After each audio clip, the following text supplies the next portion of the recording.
গরম ভাতে আলু দিয়ে এই রকম রুই মাছের ঝোল হলে আশা করি আর কিছু লাগবে না। রেসিপিটা খুবই সিম্পল, খুব তাড়াতাড়ি আর খুব সহজে বানিয়ে নিতে পারবেন আপনারা।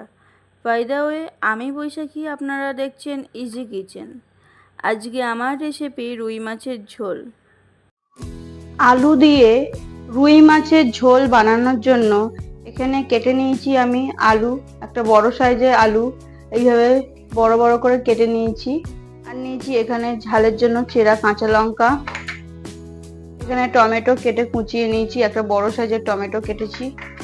আর নিয়েছি এখানে দুটো মিডিয়াম সাইজের পেঁয়াজ কেটে কুচিয়ে নিয়েছি। এবার মাছটা ভেজে নেব, তাই জন্য গ্যাসে কড়া চাপিয়ে দিয়েছি। কড়াই দিয়ে দেবো তেল, কড়াই তেল দিয়ে দিয়েছি, তেলটা গরম হয়ে গেছে। এবার মাছগুলো দিয়ে দেবো।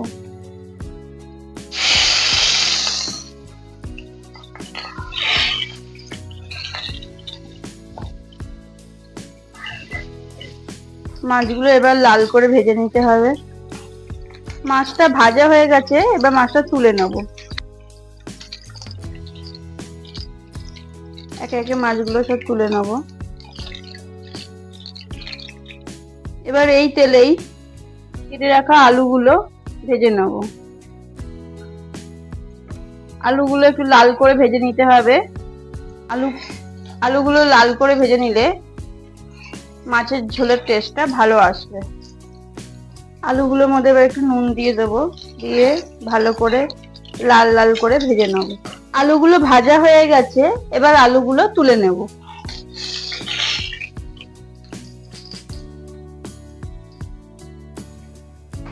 এবার এই তেলেই দিয়ে দেবো কালো জিরে, তেজপাতা আর শুকনো লঙ্কা। এবার দিয়ে দেবো কেটে রাখা পেঁয়াজ। পেঁয়াজটা দিয়ে ভালো করে ভেজে নিতে হবে। পেঁয়াজটা যাতে তাড়াতাড়ি গলে যায় জন্য দিয়ে দেবো নুন। এবারে পেঁয়াজটা ভালো করে ভেজে নেব। পেঁয়াজটা নরম হয়ে গেছে, এবার এই সময় দিয়ে দেবো হলুদ গুঁড়ো। এবার এর মধ্যে দিয়ে দেবো কেটে রাখা টমেটো।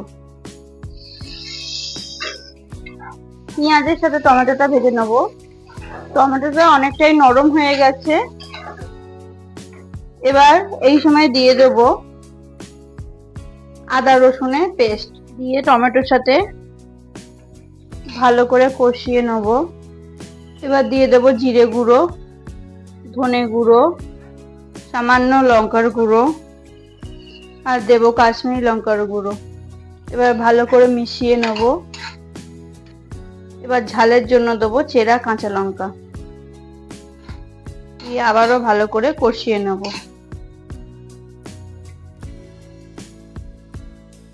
এই সময় দিয়ে দেবো ভেজে রাখা আলুগুলো। আলুগুলো মশলার সাথে ভালো করে কষিয়ে নেব। কষানো হয়ে গেছে, এবার দিয়ে দেবো জল। এবার চাপা দিয়ে ফুটতে দেব। ঝোলটা ফুটে উঠেছে, এবার দিয়ে দেবো নুন। নুন দিয়ে ভালো করে মিশিয়ে নেব, নিয়ে আবারও চাপা দিয়ে দেব। টেস্টের জন্য দিয়ে দেবো চিনি। ভালো করে মিশিয়ে নেব। এবার দেখুন কত সুন্দর তেল ছেড়েছে। দিয়ে দিতে হবে ভেজে রাখা মাছগুলো।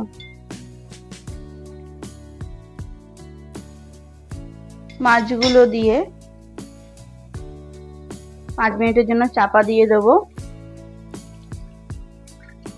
ফাইনালি শেষ করব ওপর দিয়ে অল্প গরম মশলা গুঁড়ো ছড়িয়ে দিয়ে। আমাদের রেডি রুই মাছের আলু দিয়ে ঝোল। রেসিপিটা ভালো লাগলে কমেন্ট করে জানাবেন। এরকম অনেক রান্নার রেসিপি পেতে আমার চ্যানেলটাকে প্লিজ সাবস্ক্রাইব করে দেবেন আর লাইক করে দেবেন। দেখা হচ্ছে আরও একটা নতুন ভিডিওতে। সুস্থ থাকবেন, ভালো থাকবেন।